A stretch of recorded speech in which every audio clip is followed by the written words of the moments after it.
Thank you, Srimati Renuka Chaudhary. Thank you very much, sir, for giving me this opportunity. After 3 minutes. I'm the mover of this. I'm a co-signatory to this. Sir, last week we were all seized with and involved in what happened in Chennai and the devastation that happened within our country. Today, we stand collectively to address what is happening along our borders and our neighbors. What exactly? A lot of our respected colleagues have already articulated and said and spelt out every aspect of the situation that India-Nepal relationships stand for today. So when the new constitution was broken out, was written, what exactly happened? Why didn't we articulate? At that point, a silence was maintained, and subsequent actions of ours which have been detrimental. You just look back a little last year. Prime Minister Modi, this was one of the first countries that he went and visited. Huge amount of goodwill was generated by his interactions with political people across the spectrum in Nepal. How did this goodwill evaporate suddenly overnight? Why is India in this turbulence today? And why are we being viewed with such hostility by the people of Nepal? Yes, the argument arises that why are we interfering in the sovereign rights of another country? Yes, prima facie it appears that way. But like Dr. Karan Singh ji has said, like Mr. Pavan Verma has said, we have shared histories and geographies. Today the wound is the geography that is spelling out what happens between us and Nepal. How many people in Nepal believe that India is accountable and responsible for the 2,000 trucks that are stuck at the border and the blockade that is causing immense hardship to the people and citizens of Nepal? How did we arrive at this juncture? Why are the Madeshis protesting? That has been spelled out and articulated by the rest of my colleagues. They want an inclusiveness amongst their own countrymen. Why are we articulating why that's relevant? Has been spelled out by all the respected colleagues who have said it. So where did we fail diplomatically? Certainly not at the minister's level, where she is so rich in experience and has had many successes to her credit, and who has... 6 बज Yes, yes. Honourable I minister think, की reply तक उसको extend honourable minister की reply तक जो है उसको extend कर दिया जाए. No, yeah. We will extend until this discussion is over. House agree. So as I was saying, that we have a very experienced foreign affairs minister.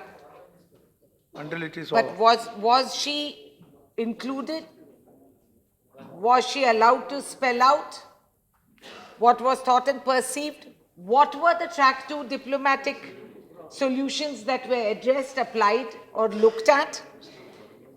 Now, the foreign policy per se of ours appears very ad hoc. There doesn't appear to be a continuity in our approach, appeal, and applicability. We just move from situation to situation, which has brought about discredit today. And I don't see where the minister was involved in announcement of trade deals and cooperations with the foreign nations. Talks with Pakistan have failed, and we have huge animosity on the other side. Is it really something that we can indulge in today, that you can have a hostile Nepal on the other border? Unfortunately, the government, sir, and I don't mean to just blame, we are just pointing out to you so that you're so close to this issue that you're not able to see the woods for the trees. When we have a reactionary approach to any of this kind of diplomacy, then we put ourselves into a spot. And that is what has been happening. The government has been adopting a reactionary approach in its foreign policies, And that has impacted us, where we have ignored strategic advice at several times in several interventions, and there has been a kind of strong arming or bulldozing that goes on, believing that we can give calls on various religious processes and that will help us. Now, sir, what provoked, when the Nepal Constitution was promulgated on September 20th, that there was a statement issued by the MEA. Surely even the most amateur of people in diplomacy would have seen that as an interference in the process, even after the majority lawmakers endorsed the Constitution. We go do that. Then you compound the injury by sending, as Mr. Pawan Kumar Verma had pointed out, that we send the Foreign Secretary to Kathmandu hours after the Constitution was voted. Is it really, is it diplomatic parlance that we send a special envoy to ask the Nepalese to hold off after it has been passed in its assembly? After it has been passed, would we do that? And despite such blundering has resulted in today's standoff. So what are the implications of this? We need to keep a continuity. I'm not advising on a personal level, but it has been the history of this country, while we were there, the Congress, that we've had the best of bilaterals with Nepal, and so much so that we kept open borders. It was so fraternal that we indulged in open borders between the two countries, and today to view each other with hostility is very, very frightening and has dangerous implications. We are perfectly competent to express our point of view and the concern for the Madheshis, even as we continue holding talks with Nepal and respecting their constitution. I don't think we ever articulated that we respect what they have said or done. Now, the whole House has joined us in saying that we are concerned about the humanitarian clause and cause that needs to be addressed immediately.